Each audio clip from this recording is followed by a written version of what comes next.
Final revision में आपका स्वागत है और मैं हूं यश। आज इस वीडियो में आपको जियो स्पेशियल इंटेलिजेंस के बारे में पता चलेगा।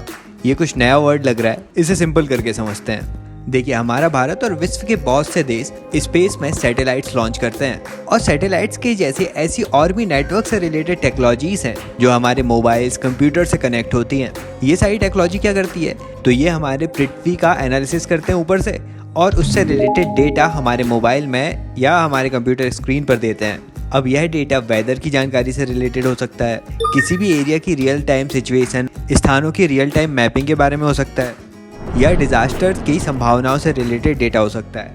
तो ये जो नेटवर्क से रिलेटेड टेक्नोलॉजी है, उनकी हेल्प से जो हमें डेटा प्राप्त होता है और उस डेटा का एनालिसिस करके हम अपनी वेरियस एक्टिविटीज़ को बहुत आसान और इफेक्टिव तरीके से करते हैं। डिसीजन मेकिंग में ये आसान होता है। इसी सारी प्रक्रिया को जियो स्पेशियल इंटेलिजेंस कहते हैं।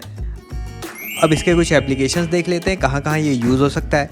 पहला है डिसीजन मेकिंग में। तो हमारे पास किसी भी चीज़ का डेटा है तो उस डेटा को अच्छे से एनालाइज कर सकते हैं, उसके pros cons, positive side, negative side देख सकते हैं, एनालिसिस कर सकते हैं उसका और उसके माध्यम से किसी भी पॉलिसी के लिए डिसीजन बना सकते हैं। दूसरी एप्लीकेशन है रियल टाइम थ्रेट असेसमेंट। इसमें टेक्नोलॉजी की मदद से जो डिजास्टर रिस्क हैं या दूसरे तरीके के रिस्क हैं, वे कहाँ होने वाले हैं, कैसे होने वाले हैं, किस इंटेंसिटी से होने वाले हैं, उसका पहले अनुमान लगाया जा सकता है। साथ ही यदि कोई डिजास्टर हो गया है तो रेस्क्यू ऑपरेशंस के लिए भी किसी भी एरिया की रियल टाइम मैपिंग बहुत हेल्पफुल होती है।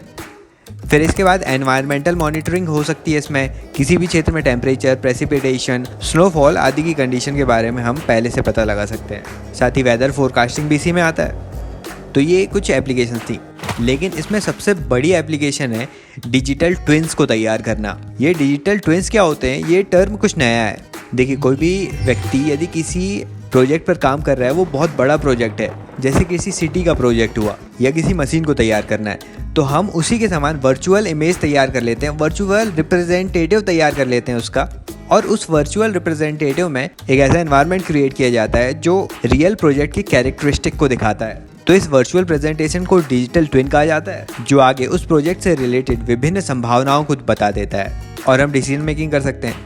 एग्जाम्पल के लिए, यदि किसी को कोई एरोप्लेन बनाना है तो उस एरोप्लेन में इंजन जो लगा होगा उसका यदि डिजिटल ट्विन तैयार कर लिया जाए, वर्चुअल रिप्रेजेंटेशन तैयार कर लिया जाए और उस डिजिटल ट्विन में सेंसर का कैरेक्टरिस्टिक डाल दिया जाए, तो वो आसानी से बता देगा कि इंजन को किस तरह से डिज़ाइन करना है ताकि वो अधिकतम आउटपुट दे। इस हिसाब से रियल वर्ल्ड में हम उस प्रोजेक्ट को डेवलप कर सकते हैं। इसे ही जियो स्पेशियल इंटेलिजेंस का डिजिटल ट्विन कहा जाता है।